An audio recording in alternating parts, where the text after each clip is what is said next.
الحمد لله الحمد لله وكفى والصلاة والسلام على من لا نبي بعد وبعد.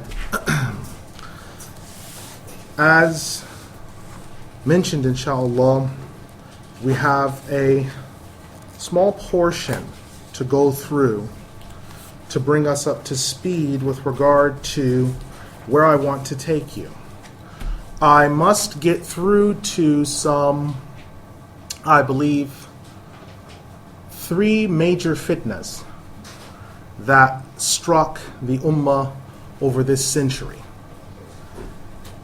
And inshallah, we will end and be terminating at 341. Now, there's a lot that's gone on, so I don't want to take too much of your time, inshallah, and I want to get started on completing from 137 and then beginning from 156, inshallah.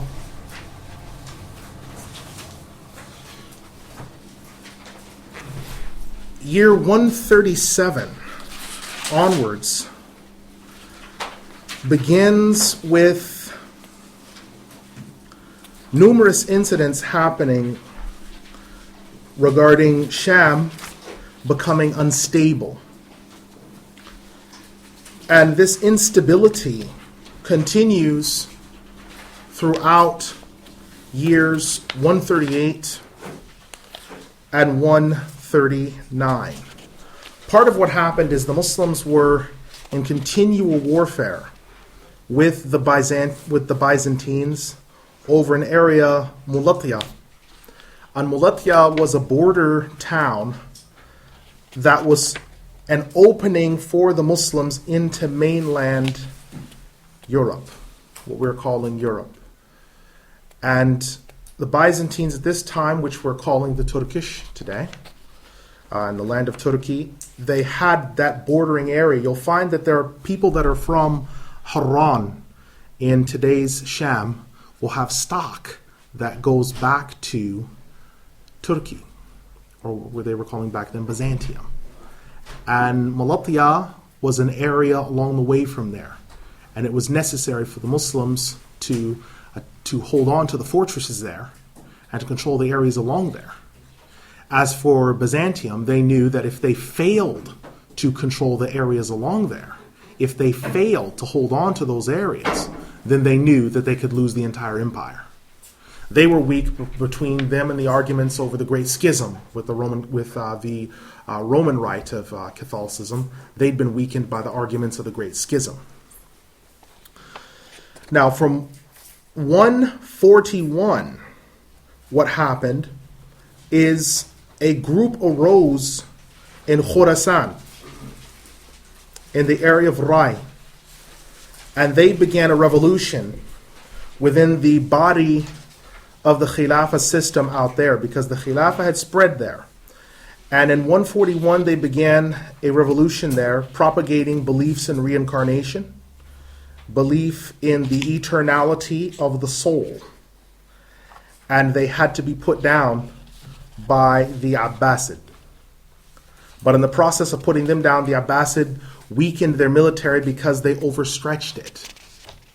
And by them overstretching their military and bringing in a whole bunch of different people within the Abbasid system, it led to breakdowns in authority. If we remember in the beginning, when Al-Abbas as-Saffah brought all of his troops forward, he had everyone within the ranks of what we are calling the Abbasiyah. There were Shia within their ranks. There were all different types of cults, and he allowed it. Because the wider the appeal he could get, the stronger the army he could get, then that would make it easier for him to come to power. And once he did, he culled. He spent the first part of his reign just culling and killing people. Because all of those people that had become part of his system, he told them, your services are no longer required. And he began to exterminate those people. Once he had finished wiping out a good portion of the people that were enemies of his because they did not share his theology, now he began fighting against people who did not share his position on ruling. And as they were doing that, putting scholars in jail and everyone else, the empire spread by culling its internal enemies, and it exploded outward. But in the course of doing that, they fell back into the same trap, because by absorbing all these different people from Khorasan, Rai, Samarkand, you brought in people who were coming from a philosophical tradition, Taoists, dualists, people who believed in reincarnation.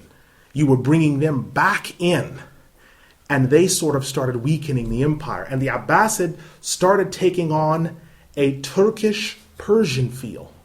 Why? These are Arabs. Yes, they are, but most of them were only half. Why? Most of the Abbasid were half because the men would be Arabs and they would marry Turkish women. And so the Abbasid rulers, most of the way down after Al-Abbas, were half Turkish. And so when you are looking at people that are coming from the Arab world, if they're from North Egypt, you'll see a disparity between people that are from North Egypt and people from Mid and South Egypt. Why? Because those at the top will have very Turkish blood. You'll find people that are in Sham that will appear to an onlooker the same as someone from Albania might look. But then you'll find in Meilula and other places within there, they look like Arabs, the very strong nose, the big cheekbones, the very ruddy chin, ruddy features, good build. You'll find all these things. Well, why? Because they have less of that Turkish blood. And in the course of absorbing the people of Iran and other cultures, they took in some of the customs of the Iranians as they absorbed them. And you can start to see that. Some of them took Turkish or Persian names. If you look, and inshallah we may come through it later, most of the wives had names that were not Arab names or that sounded like Muslim names. They were Turkish names. In the year 143, so from there up until the year 143, the Ibadiyya Khawarij, which were a particular branch of the Khawarij, who believed that their opponents or people who differed with them were kuffar but would not be in the fire for all eternity, were fought by the Abbasid Khilafah. The Ibadiyya continued until they were driven from their positions to Oman, where they now reside today. Most of the people residing in Oman today belong to the Ibadiyya Khawarij branch. In fiqh and in their creed, they are Khawarij. In the year 144 AH, the armies of the Khalifa made it to Daylam and met one of the enemies of their Khilafah in battle and defeated them. Members of the household of the Prophet Muhammad ﷺ continued to resist them and were fought and were killed. There were many Quran reciters who were killed, and many scholars and worshippers of Allah subhanahu wa ta'ala who were also killed at that time. When the Khalifa al-Mansur, Abu Ja'far al-Mansur, came to power, one of his key opponents was Imam Abu Hanifa al-Nu'man ibn Thabit radiyallahu anhu. He was one of his key opponents. Why? Because he refused to accept the position of Qadi al-Qudaa, chief judge. Why? Was Imam Abu Hanifa rahimahullah not a judge? Of course he was a judge. He was an absolute mujtahid. Of course he was a judge. He memorized the Quran and thousands of ahadith. Of course he had 40 qadis under him. Of course he was a judge. Then why didn't he accept the position? Because he knew by accepting the position of judiciary within the Khilafah system, it would be impossible for him to give fatwa against them. And it would be impossible for him in the case where he would be now taking money from Abu Ja'far Mansur, taking agreement from him to disagree with his rule.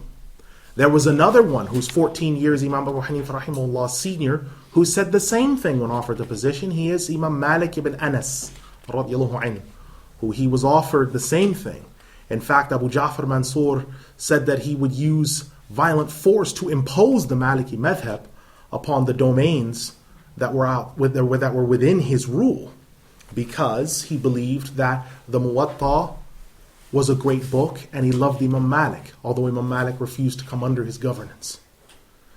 So Imam Malik, rahimahullah, he said, don't do that because these differences have come from before us. And the faith has spread in all of its branches to different locations. Now, during Imam Malik's time, rahimahullah, the Malikis and the people that were students of his were emptying out of the peninsula. And a lot of it came into what we're calling today Spain and Portugal. Spain and Portugal, or Andalus, at that time, was by and large Maliki in fiqh. There were very few Hanafis there. In fact, there was some persecution of Hanafis because, as we'll see later, Hanafis were associated with the Abbasid rule. And Hanafis were also associated with the Mu'tazila. So when Hanafi judges came to Al-Andalus, the Maliki scholars there held the understanding that to be Hanafi means that by nature you are Mu'tazila and you're associated with big government and the Abbasids, and they persecuted them. So the Maliki school spread into Al-Andalus and North Africa. Imam Abu Hanifa rahimahullah, he refused to go into the position and was persecuted violently for his refusal.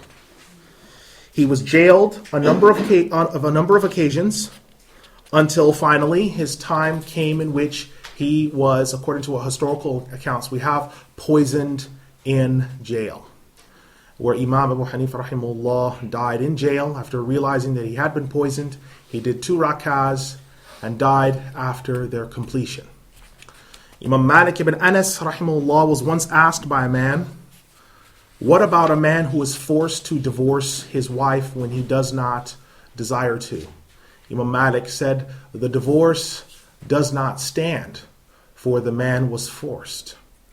When Abu Ja'far al-Mansur heard about this statement, he made a connection between this and An-Nafs al-Zakiyah, rahimahullah, who was one of those who had been chosen by the scholars and the people for the position of Khilafah, and understood that because he imposed himself on the people, if that fatwa was to be made widespread, that people may make the physical connection that, well, then his rule, by the virtue and analogy of the same fatwa, is illegitimate. So Imam Abu Ja'far al-Mansur said that Imam Malik is not allowed to pass this ruling, and he is not allowed to say it out loud. Imam Malik ibn Anas rahimahullah continued to say the ruling anyway, and ultimately, as punishment, had his arms pulled out from the sockets by horses riding in opposite directions, holding on to the wrists of his hands that have been tied to the backs of horses. Even during that horrible adventure, Imam Malik rahimahullah, he said, I am Malik, the son of Anas, and I uphold that a man forced to divorce his wife is not under the position that he is divorced. And he continued to uphold that position in spite of that. His arms were later put back in the socket by force, where he had to force them in himself back in the socket. And he died having not submitted to Abu Ja'far al-Mansur's authority.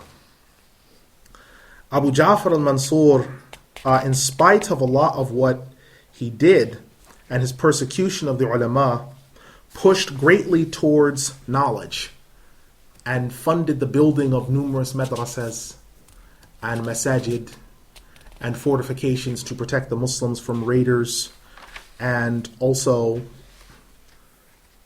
external enemies.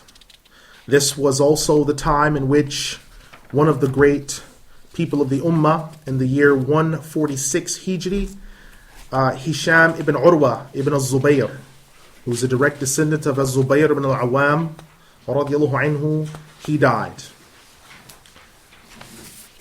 In the year 147 Hijri, the Turkish again asserted their influence over the area and engaged in numerous wars with Abu Ja'far al-Mansur.